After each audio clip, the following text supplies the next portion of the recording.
تو وہ اس کا آدھا پیار ضرور پاتا۔ کارڈیلیا جو اپنے بوڑھے باپ سے بڑے خلوص کے ساتھ محبت کرتی تھی، کسی اور وقت یہ باتیں اس طرح ایک بیٹی کی طرح کہی ہوتی تو شاید ایسا اثر نہ ہوتا، لیکن دو بڑی بہنوں کی بناوٹی اور چاپلوسی کی گفتگو کے بعد اس نے سوچا کہ بس سب سے اچھی بات یہ ہے کہ پیار کرو اور خاموش رہو۔ کارڈیلیا کی روش نے یہ ظاہر کر دیا تھا کہ وہ محبت کرتی تھی، لیکن کسی چیز کی لالچ میں نہیں، اور اس لیے وہ اپنی بہنوں کی بنسبت سچی اور پرخلوص تھی۔ گفتگو کی اس سادگی کو لیئر نے غرور سمجھا اور بوڑھے شہنشاہ کو اس پر سخت غصہ آیا۔ اس کی بوڑھی عمر اس کے دلائل پر بادل بن کر چھا گئی، اور وہ سچائی اور چاپلوسی میں فرق نہ کر سکا، اور جو حصہ سلطنت کا کارڈیلیا کے لیے محفوظ رکھ چھوڑا تھا وہ ناراضگی میں اس کی دو بڑی بہنوں اور ان کے شوہروں میں بانٹ دیا۔ 7 کل طاقت، خزانہ اور قانون ان کے سپرد کر کے خود صرف نام کا بادشاہ رہ گیا۔ اس کا سلطنت کا اس طرح بٹوارا کرنا دلائل کی عدم قیادت اور جذباتیت نے پورے درباریوں کو رنج و افسوس میں ڈال دیا، لیکن کوئی اس ناسمجھ بادشاہ کے مقابلے پر اس کے خلاف کچھ کہنے کی جرأت نہ کر سکا۔ صرف ایک شخص ایرل آف کینٹ، جو بادشاہ لیئر سے بڑی الفت اور اس کی بڑی عزت کرتا تھا، ساتھ ہی بادشاہ کی بھلائی اور حفاظت کے لیے اپنا سب کچھ قربان کر سکتا تھا، آگے بڑھا اور وفاداری کے سارے اصول بالائے طاق رکھ کر سختی سے بادشاہ کی مخالفت کی۔ اس کی مخالفت بے ڈھنگے پن سے اس لیے تھی کیونکہ بادشاہ تو اپنے فیصلوں میں پاگل ہو چکا تھا۔ ایرل آف کینٹ بادشاہ کے سب سے اچھے مشیروں میں تھا، اور اب بادشاہ کے جلد بازی اور غصے کے تحت فیصلے کے سخت خلاف تھا۔ اس کا کہنا تھا کہ اگر طاقت چاپلوسی کے آگے جھک سکتی ہے تو سادگی اور حق گوئی کو بھی عزت بخشنا چاہیے۔ وہ یہ سب کچھ جانتے ہوئے بول رہا تھا کہ اس کی زندگی کو بادشاہ ختم کرا سکتا ہے، لیکن اس طرح کی گفتگو کو وہ اپنا فرض سمجھتا تھا۔ ایرل کی اس ایماندارانہ آزادی نے بادشاہ کے غصے کو اور تیز کر دیا، اور ایک ناعاقبت اندیش خراب مریض کی طرح جو اپنے ڈاکٹر کو مار ڈالتا ہے، اور تیز تر کر دیا جو اس سے محبت کرتا ہے۔ بادشاہ نے 5 دن کے اندر ایرل کو برطانیہ سے نکل جانے کا حکم دے دیا۔ کینٹ نے الوداع کہا اور رخصت ہو گیا، اور جاتے جاتے اسے ایک بار پھر کارڈیلیا کو اس کی سچائی اور حق پسندی کے لیے خدا کی حفاظت میں ہونے کی دعا دی، اور بادشاہ کے غلط راستے کی نشاندہی کی۔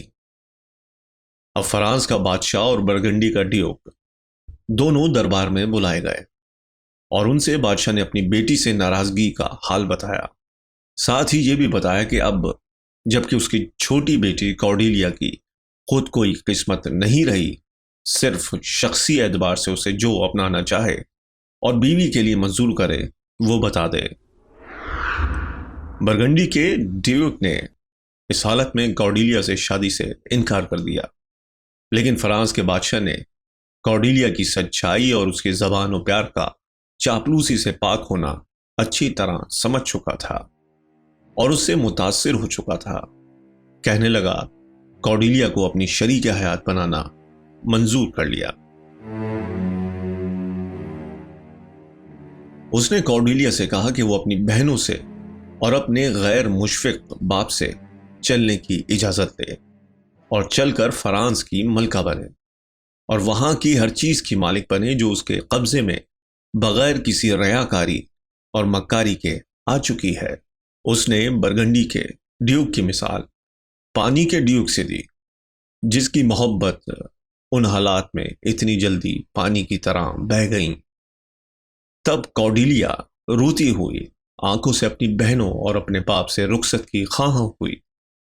اپنی بہنوں سے اس نے کہا کہ وہ بوڑھے باپ کی محبت اور دیکھ بھال میں کوئی کمی نہ کریں گی اور اپنے وعدوں کو نبھائیں گی، ساتھ ہی وہ اپنے شوہروں کی بھی وفادار رہیں گی۔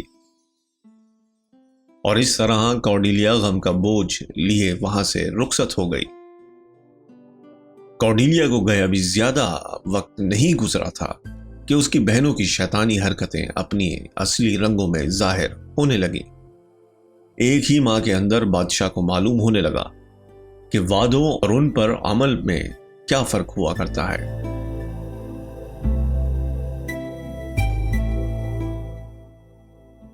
گونریل کو اب اس بوڑھے باپ کے وہ اختیارات اور تھوڑے آرام اور سو خدمت گزار بھی نہ بھاتے تھے۔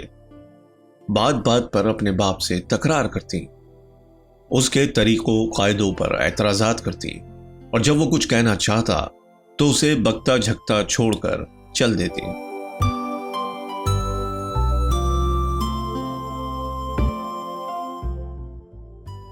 اس بیٹی کے نزدیک اس بوڑھے باپ کی عمر ایک بوجھ تھی اور اس کے اخراجات فضول خرچی تھے۔ وہ اپنے فرائض میں کوتاہی کرنے لگی، جس کا اثر نوکروں پر بھی پڑا۔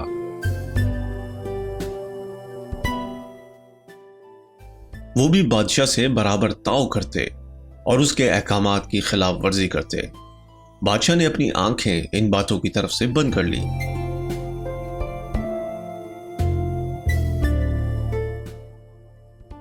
جس طرح کے عام انسان اپنی خود کی غلطیوں اور ضدوں کے نتیجے میں پیدا ہونے والے ناخوشگوار حالات کے وجوہات پر یقین کرنے کو راضی نہیں ہوتے۔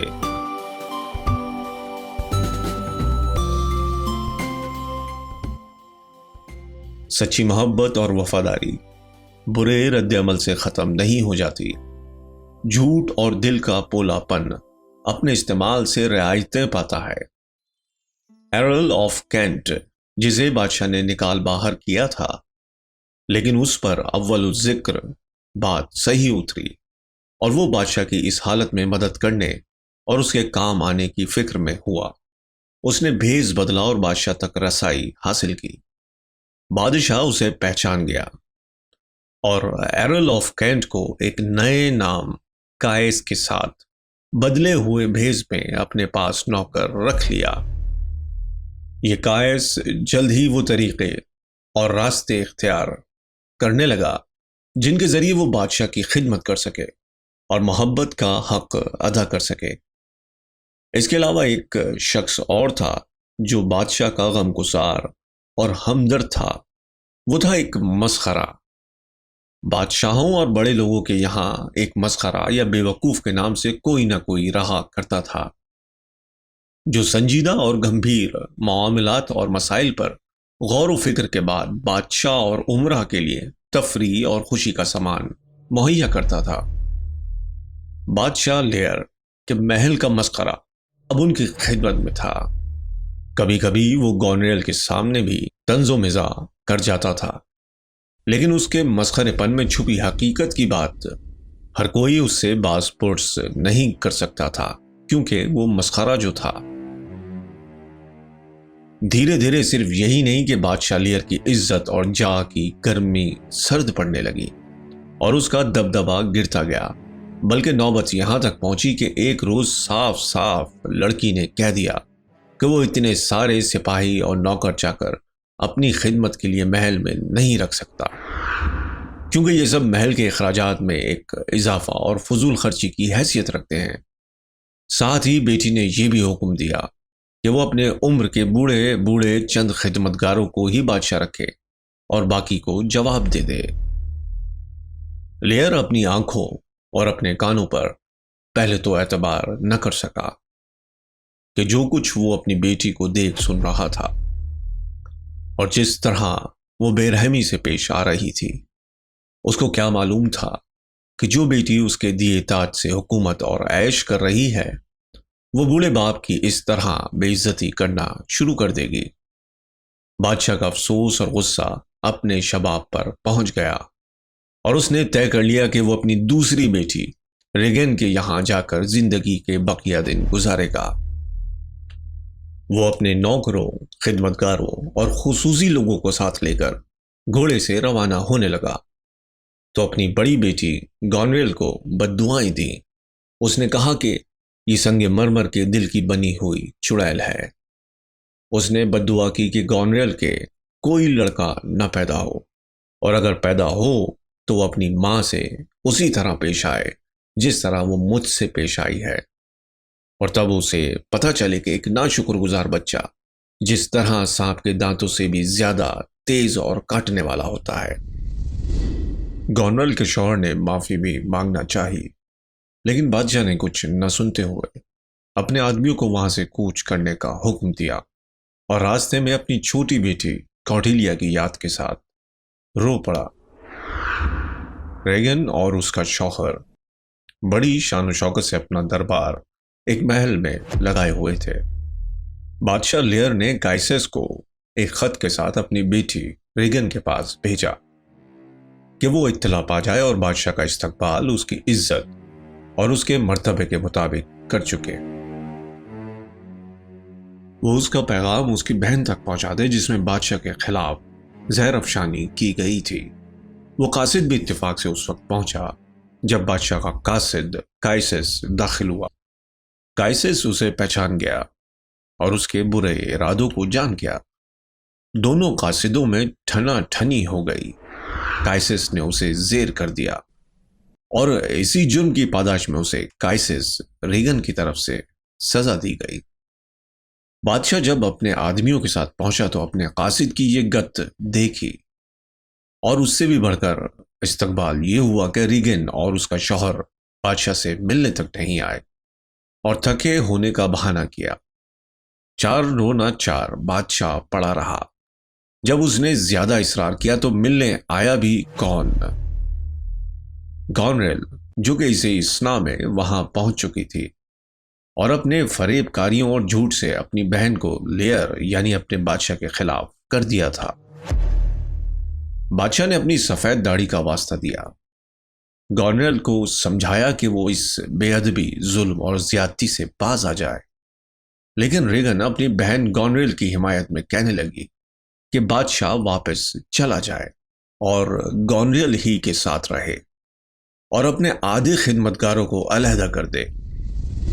بادشاہ جو کہ اپنی بیٹیوں کے سامنے جھکنے نہ جھکنے، گڑ گڑانے نہ گڑ گڑانے اور التجا کرنے نہ کرنے کے سخت پیچ و تاب اور اضطراب میں تھا، ہر طرح سے اپنی دی ہوئی سلطنت اور حکومت کا حوالہ اور پھر مہربانی اور رحم دلی کا احساس دلانے کی کوشش کرتا رہا، لیکن سب بے سود۔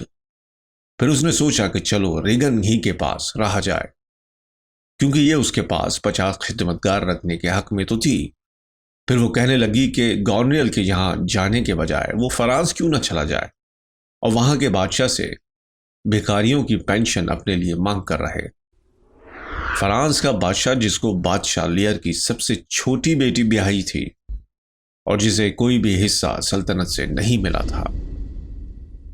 بعد میں جب بادشاہ نے ریگن ہی کے پاس رہنے کو سوچا تو ریگن بولی، 50 خدمتگار بہت ہوتے ہیں، بس 25 کافی ہیں۔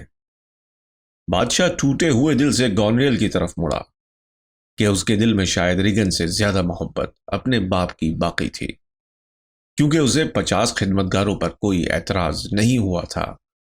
لیکن گورنر نے معذرت کرتے ہوئے کہا، کیا ضرورت ہے یہ 25 یا 10 یا 5 کی، جبکہ بادشاہ کی دیکھ بھال کے لیے میرے خود ذاتی نوکر اور نوکرانیاں کافی ہیں۔ اس طرح یہ رذیل کمینی بیٹیاں اس بادشاہ کو جلانے اور پریشان کرنے میں ایک دوسرے پر سبقت لے جا رہی تھیں، جس نے ان کے ساتھ نیکی اور بھلائی کی تھی۔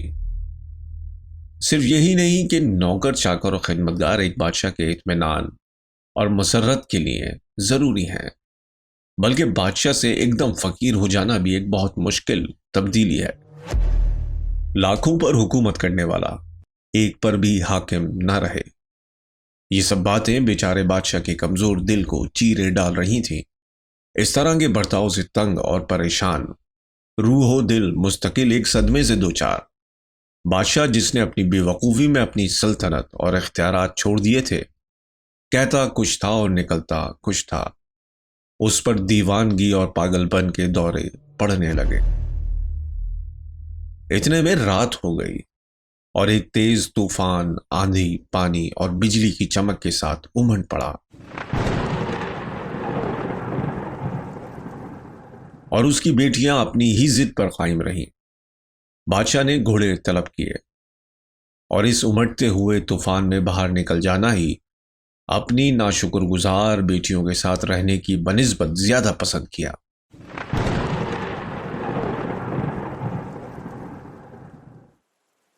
بے رحم بیٹیوں کے ساتھ اس کے باہر نکلنے پر دروازے بند کر لیے۔ ہوا تیز تھی، بارش اور طوفان میں بھی تیزی بڑھ گئی۔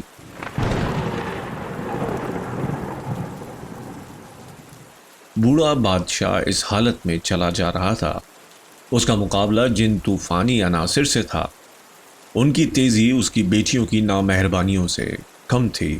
میلوں دور تک نہ کوئی جھاڑی تھی اور نہ کوئی ٹیلا۔ اندھیری رات میں طوفانی ہواؤں کے ساتھ بادشاہ لیئر کھلے میدانوں میں چلا جا رہا تھا۔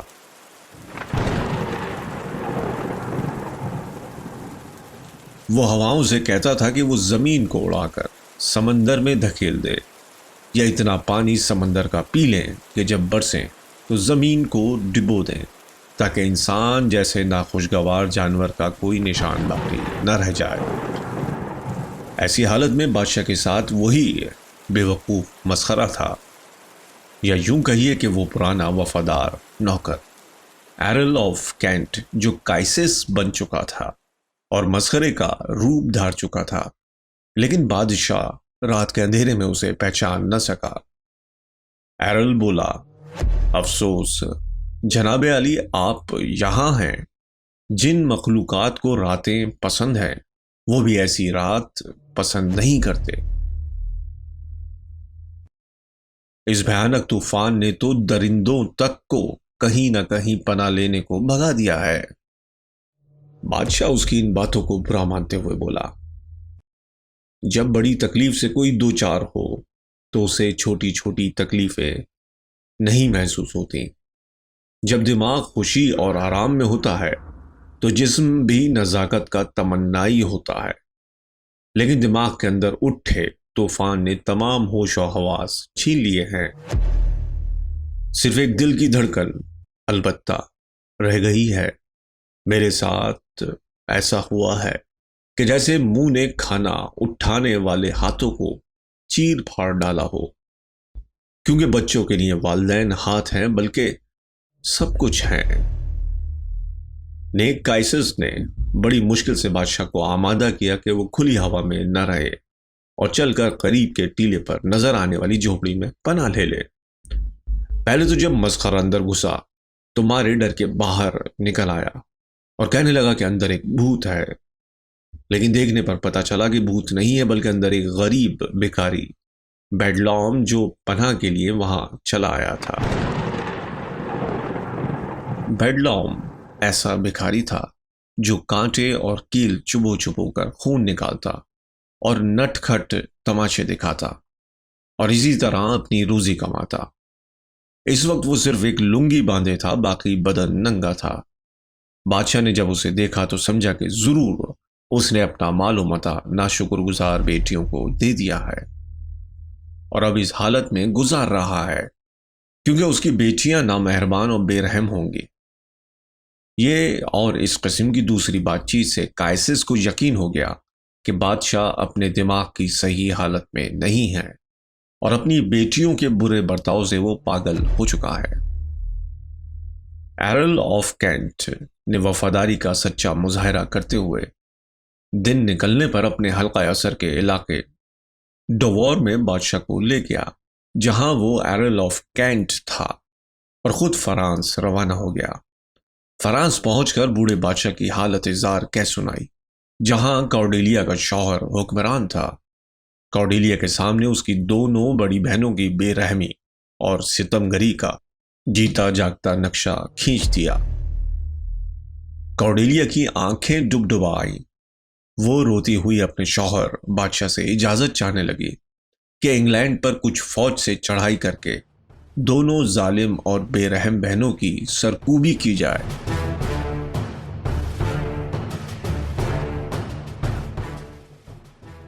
اور بوڑھے بادشاہ کو تخت و تاج واپس دلایا جائے۔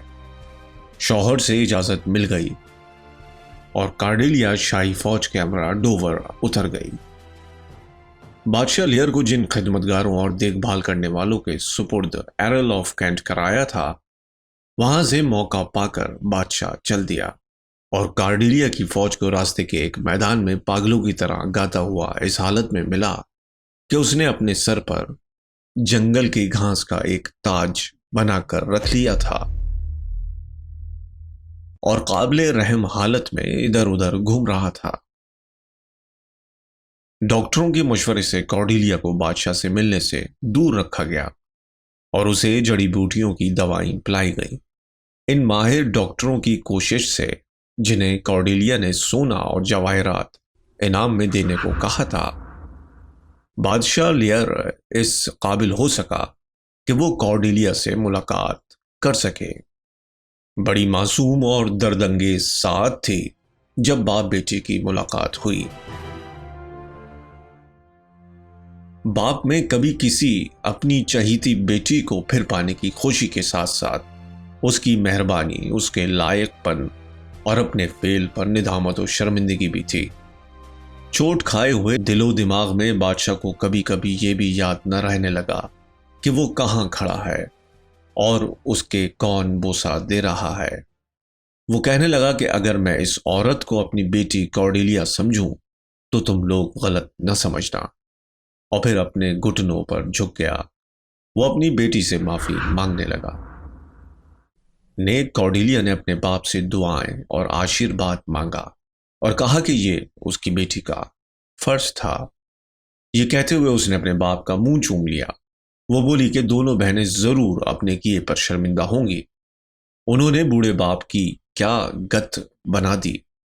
وہ اس سفید داڑھی کو لے کر اس سرد ہوا میں نکلا، جبکہ دشمن کتا بھی جو کاٹ لیتا ہے وہ اس موسم میں آگ کے پاس بٹھا لیا جاتا ہے۔ پھر اس نے اپنے باپ سے فرانس سے آنے کی وجہ بتائی۔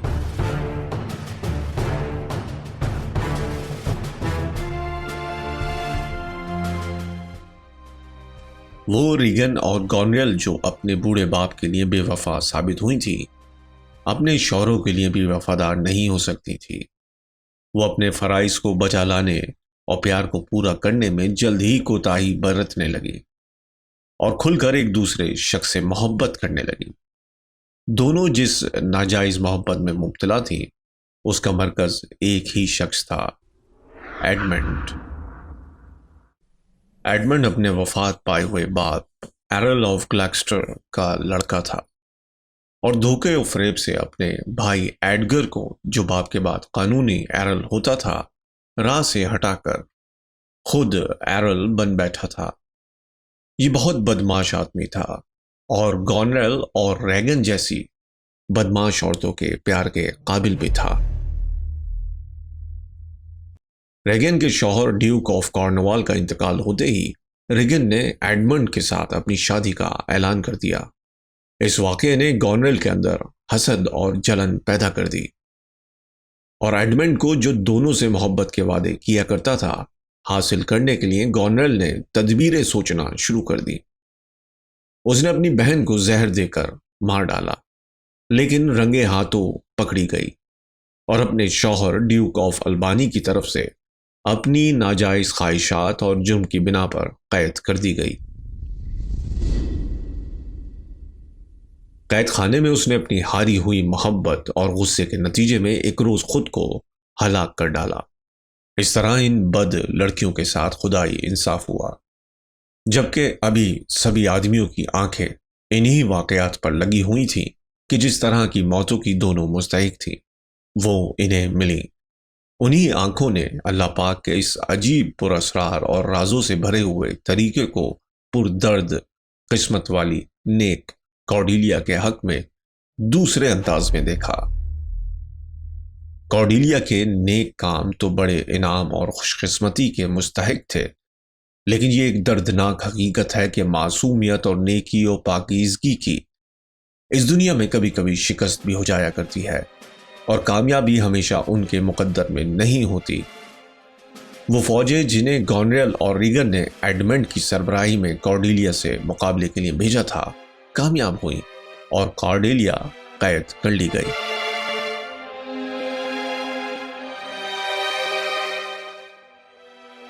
ایڈمنڈ نے اس کی زندگی قید خانے میں ختم کرا دی۔ اس طرح اللہ نے اس معصوم لڑکی کو اس کی جوان سال عمر میں اس دنیا سے اٹھا لیا، جہاں اس نے اپنی فرض کی ادائیگی کی۔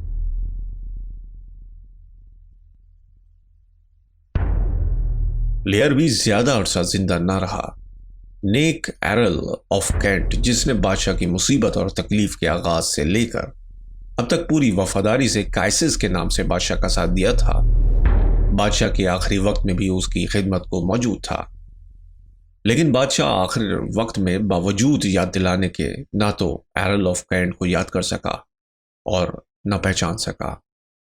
بادشاہ کا دماغ بہت معاوف ہو چکا تھا۔ آخر بادشاہ کے انتقال کے تھوڑے ہی عرصے بعد ایرل آف کینٹ بھی عمر اور غم کے درمیان اپنے آقا کی یاد لیے ہوئے قبر میں اس سے جا ملا۔ ایڈمنڈ کی چال بازیاں بھی جلد ہی منظر عام پر آ گئیں اور اپنے بھائی کے ساتھ ایک لڑائی میں مارا گیا، اور اس طرح اس کا بھائی قانونی اور حقیقی ایرل ہوا۔ ڈیوک آف البانی، جو گونریل کا شوہر تھا اور کارڈیلیا کی موت کی ذمہ داری اس پر بالکل نہیں تھی، اور جس نے اپنی بیوی کو اس کے خراب عمل میں کبھی ہمت افزائی نہیں کی تھی، وہی لیئر کی موت کے بعد انگلینڈ کا بادشاہ قرار دیا گیا۔